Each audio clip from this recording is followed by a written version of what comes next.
In today's video, we'll create a first-person shooter in VR. We'll get to know Unity XR Interaction Toolkit package. Our game will have different kinds of weapons and we will implement a simple enemy AI. Let's begin! First, delete the example assets from the scene. Next, go to the package manager. Make sure you can see all preview packages. In the search bar, type XR to find the necessary plugins for our project. We'll need two packages. First, the XR Management, and second, the XR Interaction Toolkit. Now close the package manager and open Project Settings. The XR Management package adds a new tab called XR Plugin Management. From here, we will install an SDK for our headset. I'm using the Oculus Quest, so I will download the Oculus plugin. Next, add the Oculus Loader to the plugin providers list. Click the Oculus tab and create new Oculus settings. Here, change only the stereo rendering mode to single passed instance. For the level, we will use the POLYGON starter pack from the asset store. Let's import it to our project. Next, find and open the scene that came with the package. We will need to upgrade the shaders to URP. Go to Edit, Render Pipeline, Universal Render Pipeline, Upgrade Project Materials and click Proceed. Now all materials are fixed. Change the level game object name to level. Now create a new folder called Prefabs and drag and drop the level game object there. Next, go back to our scene and drop the level prefab into it. The fog is a bit too strong, so let's decrease the intensity to 0.02. Now open the level prefab and modify it so it fits our game better. Remove the characters and the rings. Move the car to clear the middle of the level. Let's add few covers for our enemies to hide behind.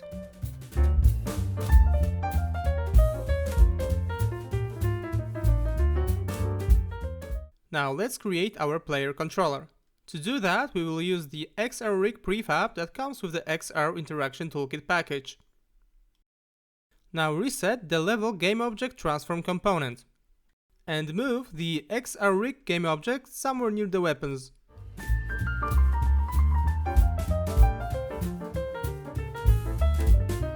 Under the XR Rig game object, we have two child game objects that are used to interact with the world. They're called interactors. Right now we have ray interactors and we will be able to interact with the world by casting a ray from the hand transform. Let's see that in action. And here we go. Our ray interactors are present in the scene. Now let's try to use them to teleport the player game object to certain spots in the scene. To do that, we have to add two components to the XR Rig game object. First, a teleportation provider that adds a teleportation functionality and a locomotion system that connects the provider to the XR Rig game object. Fill the inspector fields with the proper references. Now let's create areas that we'll be able to teleport to. To do that, add a new game object called Teleportation Area. Place it around the car game object and remove the mesh renderer component from it. In the Teleportation Area component, we can choose different actions to trigger teleportation. We will use the onSelectExit event, which means that we will teleport after releasing the button. Let's hit play and try it out. When a ray hits our area, it changes its color to white. When that happens, we can press an activation button, in our case the grip button, and we will instantly move to that position. There is another type of teleportation area called Teleportation Anchor. Let's add one to the scene. Let's also remove the mesh renderer component and place it behind the wall. The Teleportation Anchor game object has one child game object called Anchor. Teleporting to the Teleportation Anchor will always move us to the position of the Anchor game object, not to the exact spot that a ray interactor hits. Let's hit play and take a look how it works. So let's try to teleport somewhere near the stairs. But as you can see, we end up in the spot where we positioned the Anchor game object. Let's try it again. We're getting the same result. Let's find the pistol in the scene.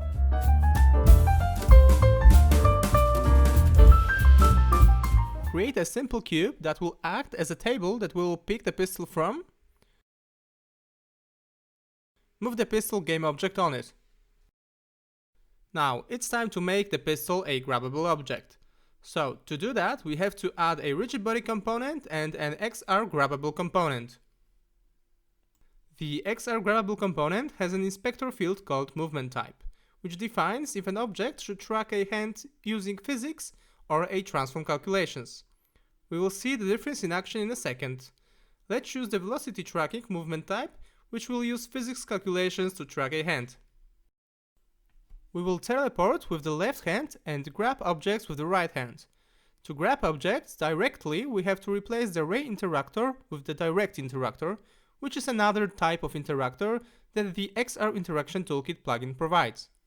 So let's remove the right hand interactor game object and add a direct interactor game object under the camera offset game object. Let's change its name too. Place the weapon game object closer to the edge of the table. Under the right hand game object, add a sphere game object that will be a representation of our hand. Also scale it to 0.2 in all axes. Increase the radius on the sphere collider component on the right hand game object. This is the area that will trigger an interaction with grabbable objects. We can also remove the sphere collider component from our sphere game object. And lastly, change the controller node to right hand in the XR controller component of the right hand controller game object. Now hit play and let's try to grab our pistol.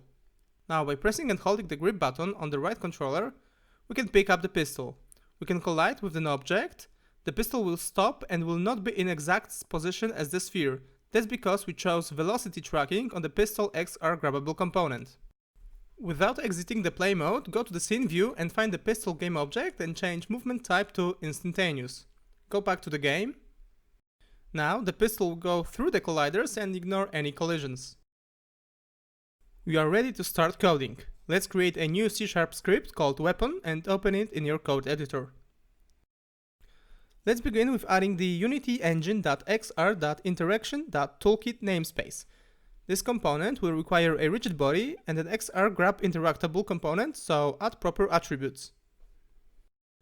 Now let's add the necessary fields. First, add inspector fields. We will need a float for shooting force, a transform reference for bullet spawn, a float for recoil force, and a float for damage. Next, the private fields. So add a reference to the rigid body and the XR grab interactable components. Cache those components in the awake method and call the setup interactable weapon events method. Let's take a look what those events are for. In the XR grab interactable component, there is a list called interactable events. Those are methods that the XR grab interactable class can call when we interact with an object. There are 6 different types of interactions that can call different events. We will set them up in the weapon script. To see the events in use, let's add a simple script that will hide the hand mesh, in our case the sphere mesh, when an object is grabbed. Let's call it mesh hider and open it up. This script will simply cache all child mesh renderer components in the awake method and expose 2 methods that will enable and disable all cached mesh renderer components.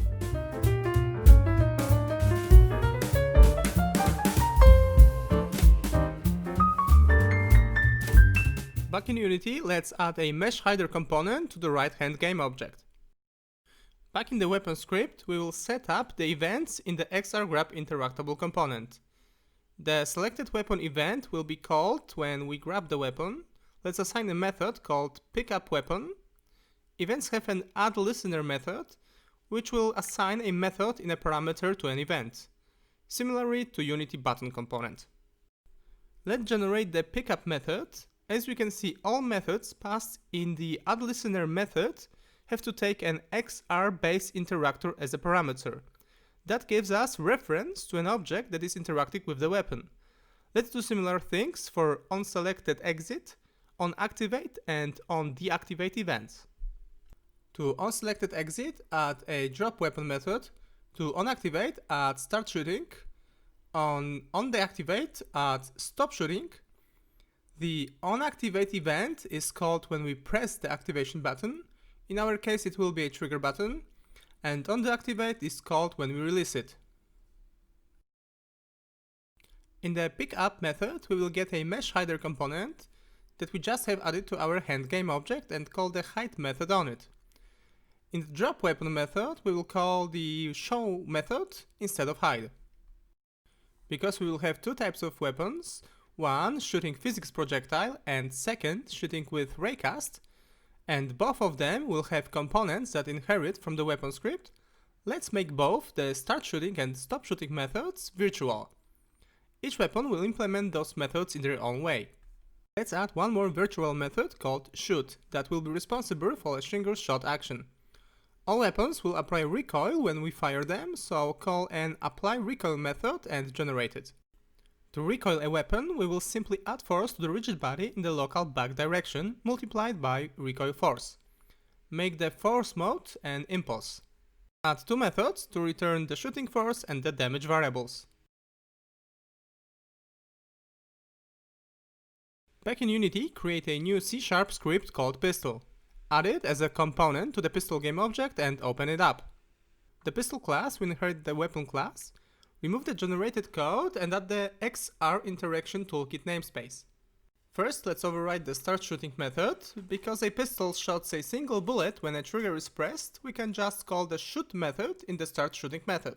Remember that we assigned the start shooting method to the onActivate event and we didn't assign the shoot method to that event. Next, override the shoot method. Here we can instantiate a bullet game object. Let's add a reference to the bullet prefab. The pistol will fire a bullet by instantiating the bullet prefab at the bullet spawn position and rotation.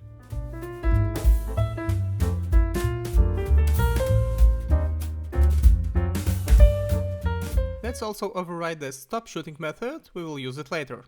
Back in Unity, create a sphere game object that will act as a bullet for our pistol.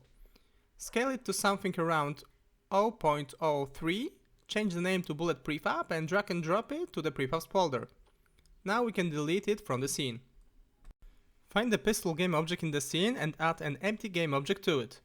This will be our bullet spawn object. Position it a little in front of the pistol barrel. Now select the pistol and let's set the inspector values. We will set the shooting force to 1, the recoil force to 2 and the damage to 20. Also assign the bullet spawn reference. One quick fix. We have to make the bullet prefab reference visible in the inspector, so let's add a serialize field attribute. Now find the bullet prefab in the project and assign it to the bullet prefab field in the pistol component. Let's hit play and take a look. We can grab the pistol, our sphere disappears and we can spawn bullets by pressing the trigger button. Right now we can only make something that resembles caviar, so let's make the bullets move. Back in Unity, create a new C# script called projectile. It will be a base class for different projectiles, just like the weapon class is a base class for different weapon types. This will be a very simple script. Here we will have a reference to a weapon that shoots this projectile and two virtual methods. One that will simply assign the weapon reference and the second one that will handle launching the projectile. Let's create the first type of projectile, create a new C# script called physics projectile and add it as a component to our bullet prefab. First, add a require component of type rigid body attribute to the class definition. We will need two fields in this class, one that will define how long the projectile should live and a reference to the rigid body component. In the awake method, let's cache the rigid body component. Override the init method and of course we have to inherit the projectile class. In the init method, we will simply call the destroy method with the lifetime variable as parameter. Lastly, override the launch method and there we will add force to the rigid body forward vector multiplied by the weapon's shooting force with force mode of type impulse. Back in Unity, set the lifetime to let's say 2.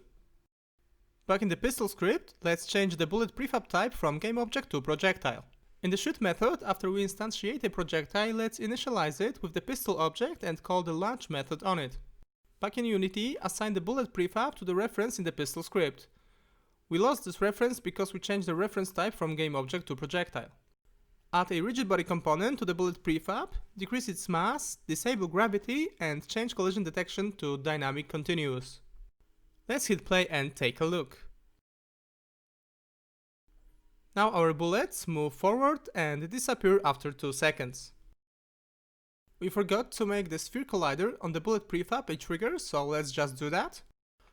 Next, we will create an interface called iTakeDamage that will contract an object to implement a method called when an object is shot by a projectile. Make it an interface and add one method definition called takeDamage that will take 3 parameters: a weapon, a projectile, and the point where a collision occurred. Back in Unity, let's create a cube game object that we will use as a target practice, so scale it a bit in the X and Z axis and place it somewhere in front of the player. Add a rigid body component to it. Now let's create a new C# script that will implement the iTakeDamage interface. Let's call it PhysicsDamage. Add it as a component to the newly created cube and open this script. First, we'll require a rigid body component and implement the iTakeDamage interface. Let's add a reference field to the rigid body component and cache it in the awake method.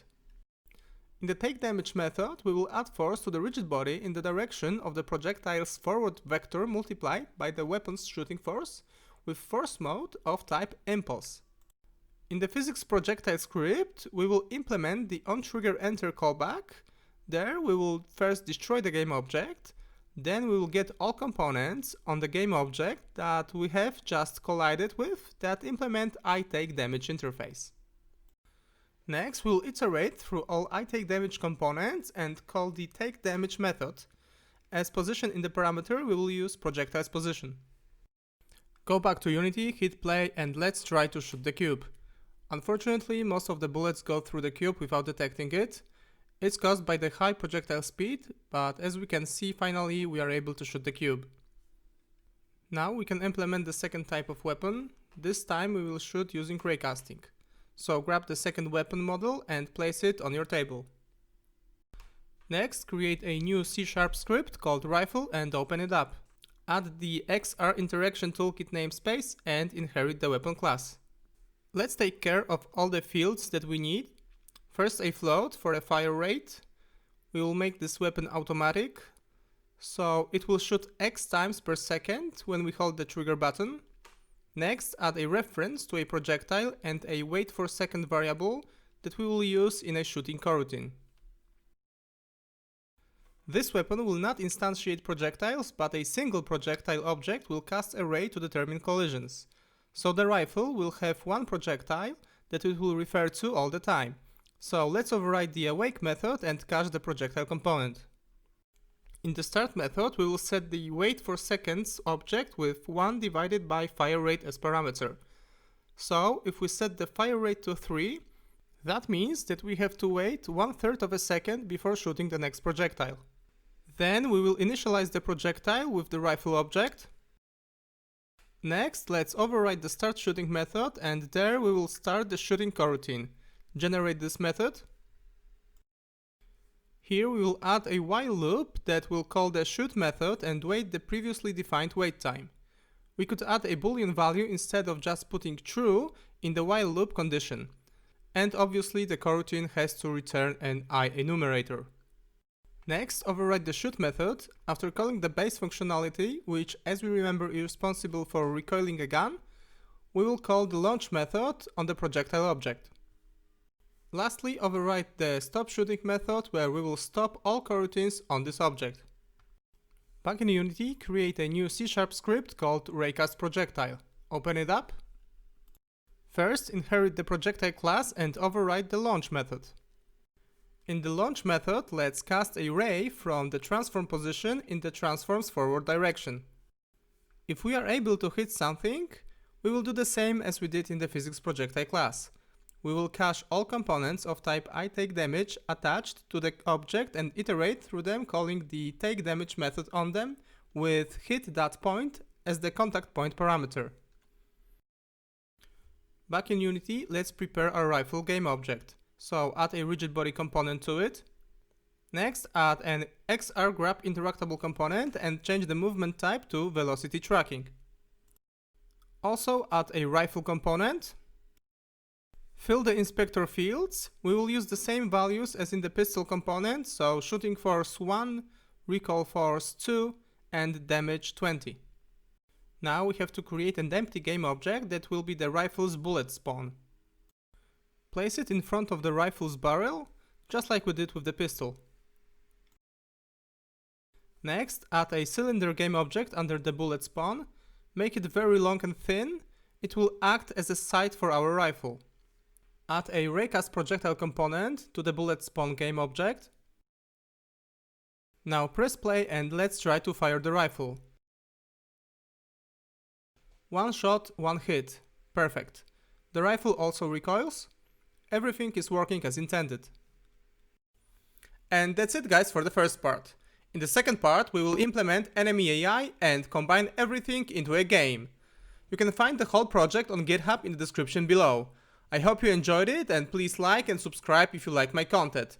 There are new videos every Monday. Also leave a comment, I'm happy to answer all of your questions. Take care.